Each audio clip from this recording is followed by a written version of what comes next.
We are live, ladies and gentlemen. Welcome to another episode of Barstool Bitcoin. We have Fran on the line. Fran, for those of you who don't know, is the 21-year-old founder and CEO of Internxt. He's a young entrepreneur who, before starting Internxt, he worked at Hostinger International and started his own web hosting company.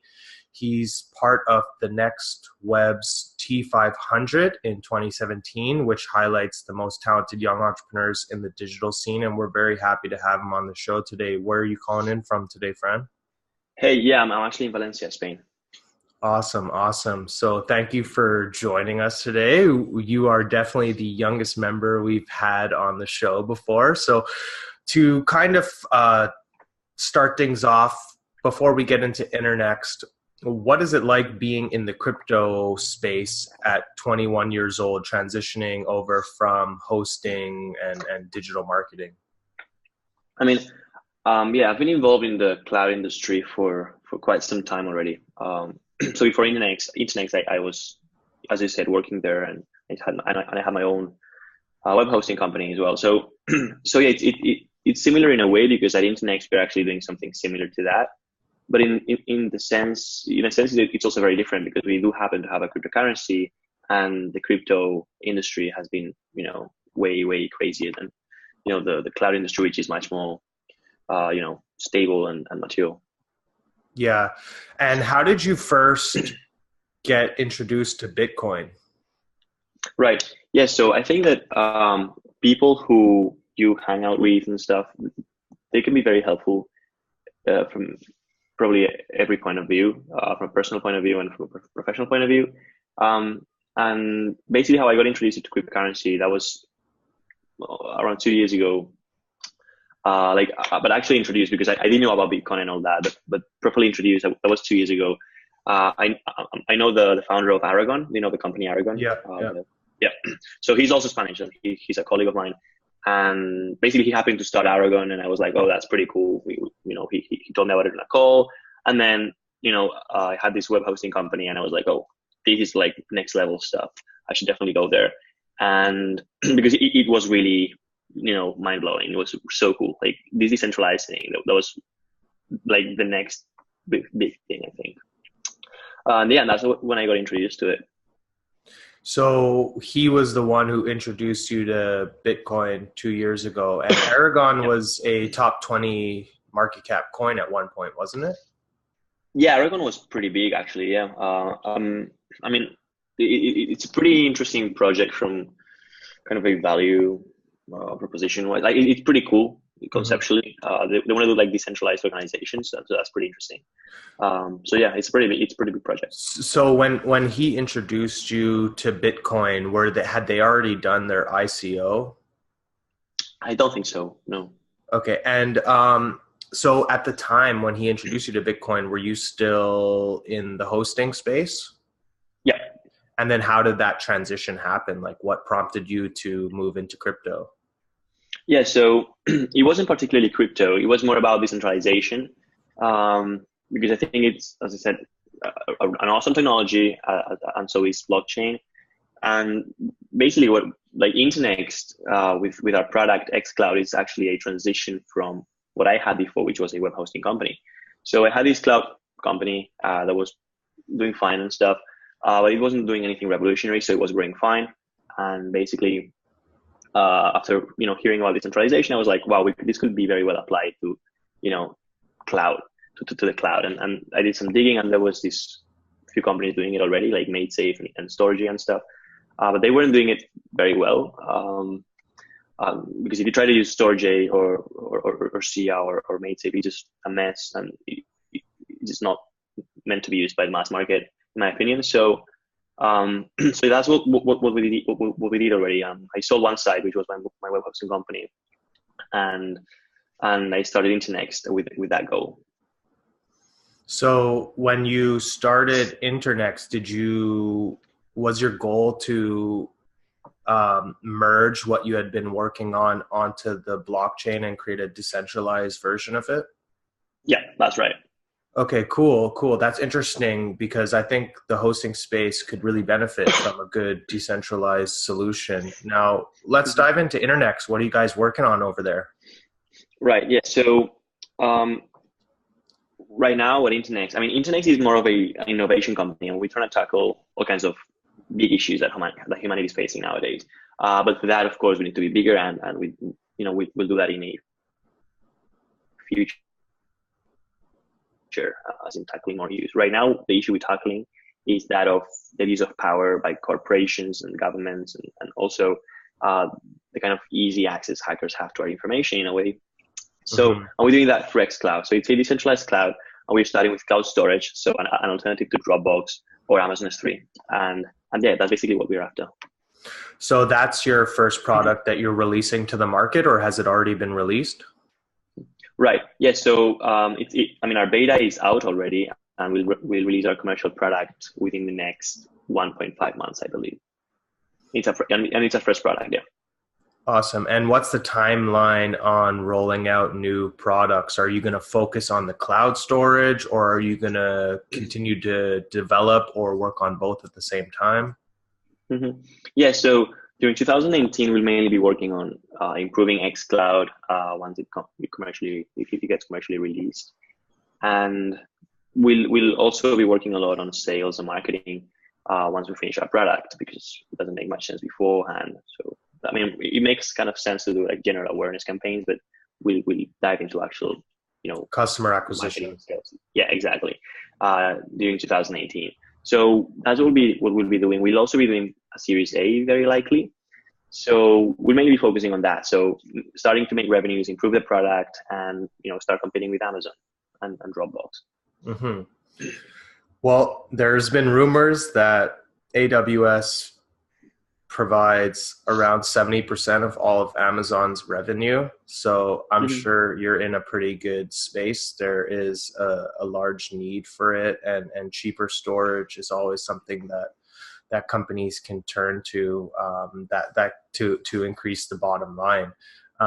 But outside of Internext, are you a big cryptocurrency investor, or do you mainly keep things pretty focused on just your company and then maybe you have some investments in Bitcoin? Mm-hmm. Yeah, so I do like to invest my money a little bit everywhere. I mean, most of my money is in Internxt. Um, Basically, that's where all my It's your baby. yeah, that's my baby basically. So that's basically most of it. So the rest is pretty irrelevant, kind of weight wise. But I do have some investments. I used to invest in the stock market, but I sold a few months ago because it was going too well. So it's like when the crypto bubble Yep. happened, it was just going too well. So I sold, Wow. and indeed everything went down. And crypto wise, I do like a few cryptocurrencies. That being so those being, I think Monero is pretty interesting use case wise. I think it's my favorite privacy coin, and I think privacy coins do make a lot of sense. And Civic is also pretty interesting, and Binance coin could be interesting as well. So those are three other tokens other than Internxt token that I like. Yeah. Hmm. And what do you think is the biggest problem facing the crypto industry right now? I mean, I think it's kind of finding a use for what was built. So that's that's about it. So kind of right now we're seeing the market cap of the tokens is kind of matching the actual use of it. So if nobody uses it and it's crap, it's just going to go to zero, and otherwise it just go up. So that's what we're seeing, and I think right now, in my opinion, um, I think more or less we've already reached that level where use has like where use matches market cap. So I don't think we probably see much more of a downtrend. Um, and yeah, and right now, projects that make sense and that do get used will start going up organically and steadily. Yeah. Yeah, a lot of the tokens that were released in the last couple of years are basically dwindling away. And like you said, most of the tokens that have real value are rising to the top, and their total market cap is reflective of that fact that it actually has utility and there is an underlying business that supports the valuation of the token. But Yep. with so many tokens out there that essentially have no utility, and do you just see them just bleeding out, and what happens then? Yeah, I mean, tokens that don't make any sense, they just go to zero and the project will just die out. That's what I think. For example, I don't see much of a meaning behind Bitcoin. Yeah, I just don't see any point why anyone would buy Bitcoin. I mean, and nor Bitcoin Cash actually, or any of that crap. I mean, I don't see why anyone would hold Bitcoin. I mean, I just don't see any point of it. Well, that's a perfect segue to my next question, because we like to do predictions on the show. So with that said, what is your short-term and long-term prediction for Bitcoin specifically? I mean, I think there's a lot of crypto geeks that like Bitcoin, and you never know what. Yeah, you never know what's going to happen, right? But I just don't see the point in Bitcoin, because if you want to if you want to use it as a store of value, there are way better projects in the crypto space to put your money on. Like, for example, Ethereum, that do have an actual use, or Monero, or Civic, or Internxt. They're doing something cool, and yeah, Bitcoin is just there. So, I don't know. I don't really see much point in it. I don't think Bitcoin will be one of the projects that will recover, in my opinion. And it's the same for Bitcoin Cash. I don't see any point in Bitcoin Cash, because, or any of those coins, because if you want to use a coin like as an alternative to the dollar, you don't want it to have a cap in terms of supply, because then it just create you just have a deflationary. I don't know. You just create a deflationary process. Like, I mean, inflation between kind of a very small percentage, I think it's good, right? And that's the way it is. So the fact that the number of tokens is capped makes it unusable as an alternative to the dollar. And I actually spoke about that with Vitalik Buterin from Ethereum, and that conversation is actually on Twitter. It's one of my tweets, and he actually agreed completely with it. He doesn't think that any of these cryptocurrencies is going to replace the dollar, because of that very fact, because of that deflationary process, because of the market cap being capped, like the supply being capped. Sorry. But I do see some stable coins as an alternative to the dollar. That could very well happen. Mm-hmm. Yeah, well, I agree with you. I don't think Bitcoin will be a alternative to the dollar. That would definitely have to be one of those stable coins that come out, and maybe it's already released to the market. Maybe there will be a new one that will be released that will supplement the US dollar. But Bitcoin is a store of value. Don't you think that the lack of supply, or the capped supply, would create a spike in demand? I mean, yeah, I mean, as a store of value, that I agree with. The fact that the supply is limited does make that more attractive. But again, I don't know. Like, I don't really see. I mean, at least right now, I'm still young, but I don't really see why anyone would put money on Bitcoin. There are way better projects with also a limited cap in terms of supply, and they're actually useful. And for example, as I said, Internxt, the tokens are actually being used for something, and we've got a very small supply. So it just I don't know. I just see it. If you've got money and you're smart, you would just put your money anywhere else. Even you would even buy Apple stock. Like, Apple's is a great company, and I think they're going to do very well for for the next years. They're about to release a car as well, as far as I know. Mm-hmm. So that's one of my personal investments. I just put money on Apple because I know it's going to do well. Or Airbnb Right. is going to go public probably next year. Why would you put your money on Bitcoin instead of Airbnb? And you may say, yeah, I mean, there may be a recession. So if you want to keep your money safe, you put it on Bitcoin so that it doesn't correlate, to the stock market going down. Sure. But again, there's way better crypto projects out there, I think. Yeah. And I don't Many know. people would argue that Bitcoin is not a safe investment, not a safe place to park your money, if you will, and you're essentially betting on the underlying business that Amazon has, or that Netflix has, or Airbnb, like you mentioned. Yeah. And with that said, what is the USP? Like, what is the unique selling proposition? What makes Internxt different than Amazon or Dropbox? Yeah. So basically, because of the technology we're using, which is the strongest client side end-to-end encryption.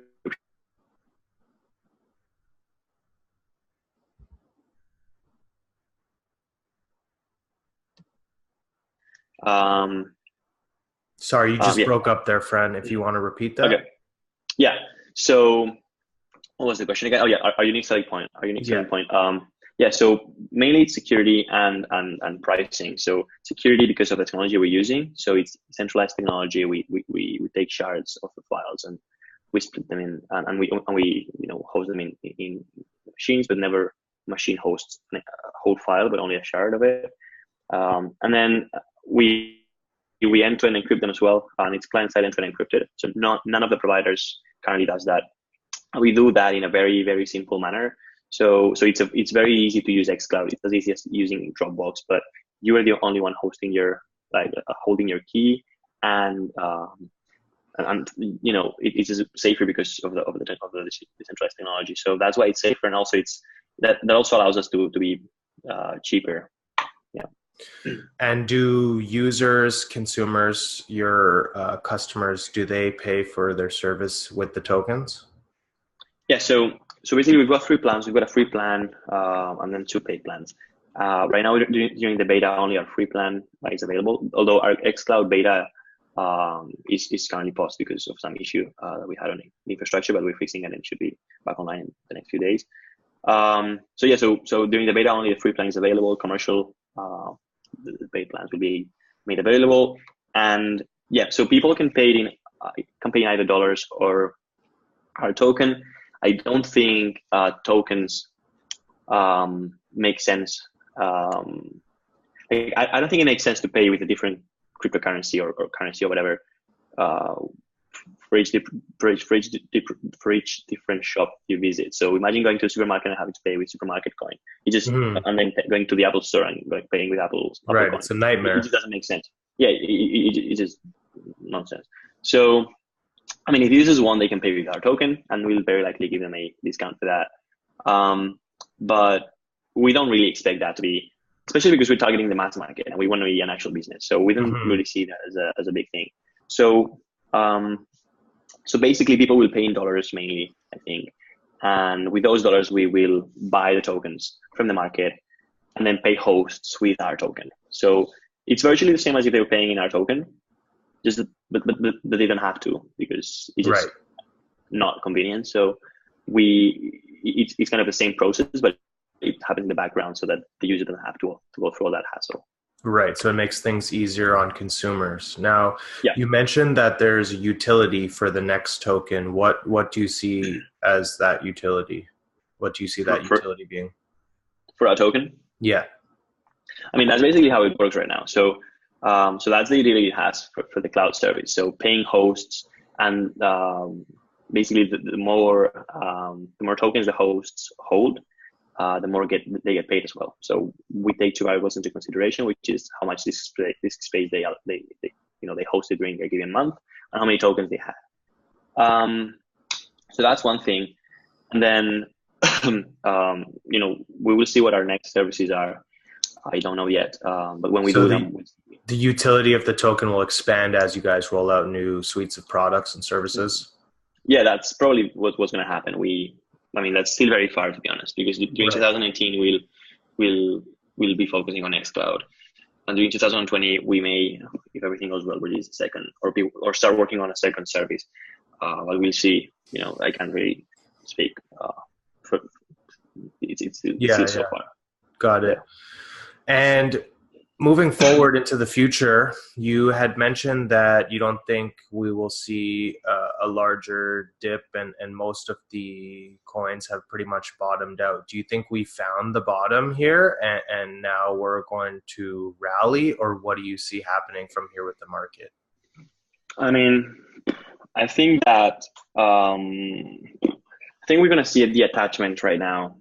I mean, I really don't know though, but I think that we're going to see the attachment from from the different cryptocurrencies to Bitcoin. So Bitcoin is not going to be because right now if Bitcoin goes down, everything goes down. If Bitcoin goes up, everything goes up, and it's just the dominant cryptocurrency. I think we're going to see that being less of a thing, and because of what I said previously, because I don't really see Bitcoin as the single most used token or cryptocurrency or whatever. So that's what I think. I think crypto.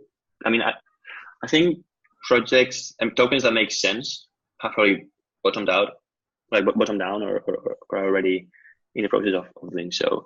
But like they won't go down much more, I think. And but tokens that don't make any sense, there's still many of them actually in the top 100 or top 300. So many of them, and I think they'll just go to to zero or so. Yeah, so as they should, because there's no real value. Yeah, exactly. So I think that Bitcoin won't go to zero. I think I don't know. There will be some people who use it, but I was, as I said, I think we'll see the attachment of it to the rest of the cryptocurrencies, and it may go lower. But if we see, I don't know, it's hard to predict though, because if Bitcoin does go down because nobody really uses it, that will initially make all the cryptocurrencies go down. But as we see that the attachment happening, we'll start seeing probably Bitcoin going down into the ranking, and other cryptocurrencies kind of not going down in value. So I think we'll see still, maybe within the next year, we will be around this level of value, market cap in general, for the whole crypto industry. But probably during 2020, once crypto projects have a proper product, and they have a proper amount of customers using their cryptocurrency or whatever, and once legislation is also clear and more institutions and people can go into crypto, I think that during 2020, so in a year from now, we'll probably see a significant increase in value in general. Until then, I think we'll probably stay more or less where we are. Right. But I don't know. Yeah, I think we're in a consolidation period as well, and it could very well last all of 2019. But I hope not.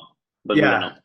Most of us do hope not. But with that said, the market is so emotional; nobody really knows how quick things will accelerate or decelerate, or decelerate and then accelerate. So what's got you real excited about the next 12 months in crypto though? Like what exciting developments do you see coming down the line that's got you amped up? I mean, something I really like is that crypto, like the cryptocurrencies I like, are really low, and that I can buy them. That I can buy a lot of them because of that. So that I like. So yeah, Monero, I was taking opportunity. Yeah, it's just so low. So even our own token, it's just so low. It's just crazy. And people, I don't know. For example, when we did our ICO, it was a very small ICO because I funded it with what I had saved from Hostinger and one site. But so we didn't have much money for marketing, and nobody knew Internxt back then. Basically, not many people invested in it.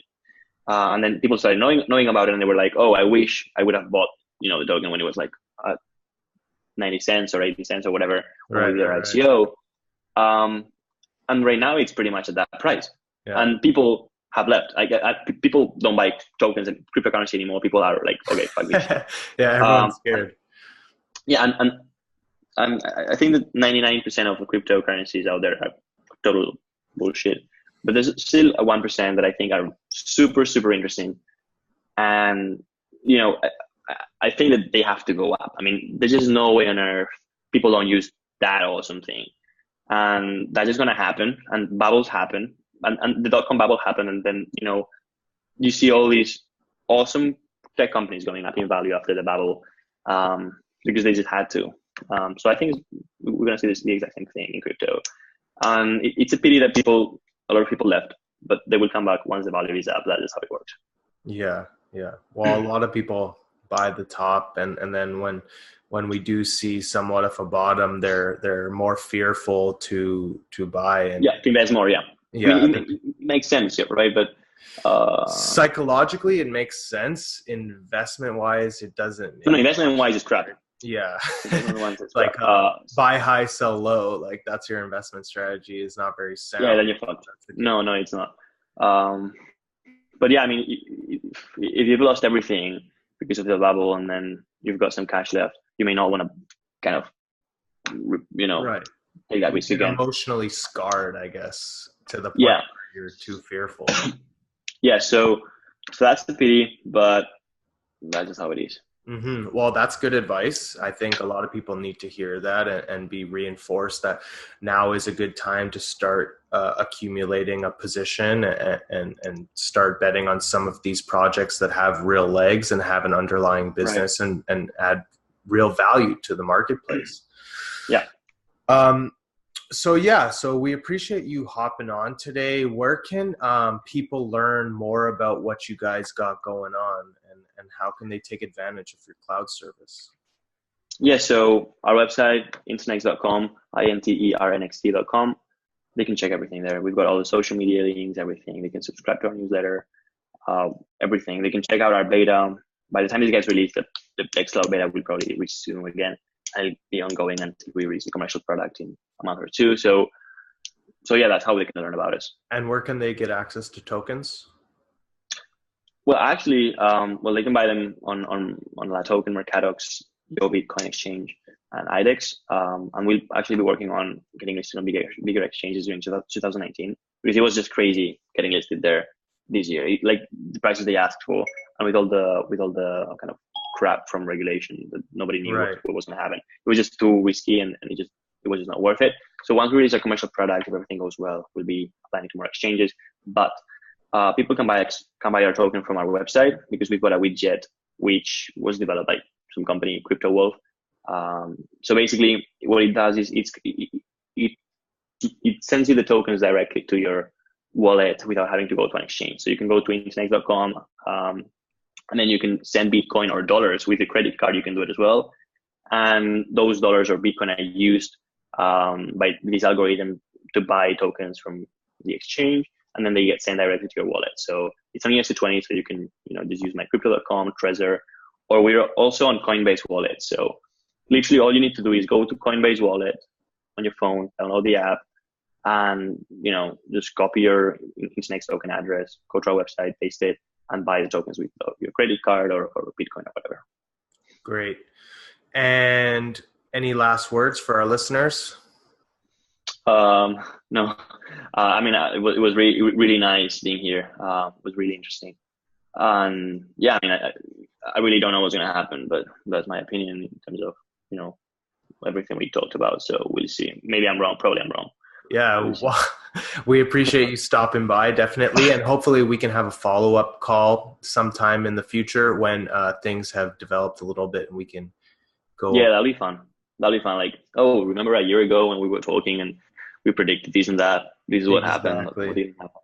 If we survived 2018, kind of psychologically wise, we'll see how it goes, right? But yeah, we should be okay with 2019. Yeah, let's be positive. So yeah, let's talk again soon. Sounds good. Thank you for coming, Fran, and we will speak to you soon. Thank you. Bye bye.